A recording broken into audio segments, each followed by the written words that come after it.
Sa simula ng kwento, may dalawang pusong nagmamahalan, sina Valentin at Amparo.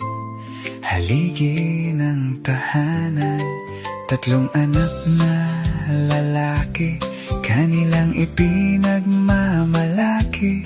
Romulo alias Nene, Mateo alias Bebot, Vicente alias Toto Vinci. Lumipas ang panahon, pamilya'y lalong lumawak. Sa saya at pagsasama, pagmamahalan ay lumalakas. Kahit saan man mapunta, iisa ang ating kulay.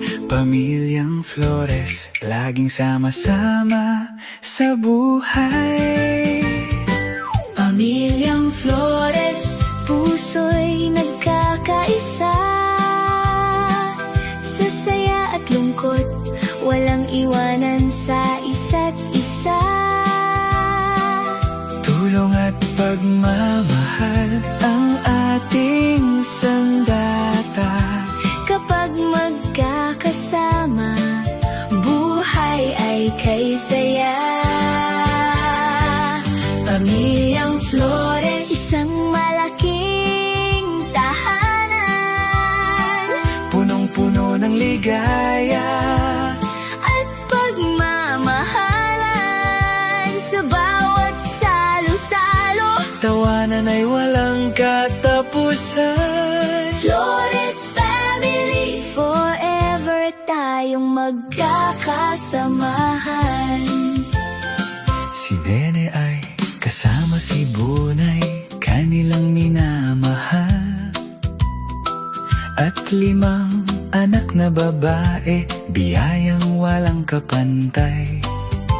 Rane, Rona, Rhea, Rina at Raiza, Mga bulaklak ng pamilya, nagbibigay saya. sa bawat isa.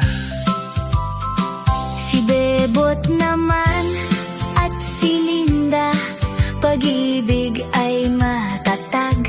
5 anak ang kasama, sa tahanan ay nagliliwanag. Melissa, Mateo Jr., Michael, Maylin at Marjong. Sa bawat pagsasama, Ligaya'y umaapaw nga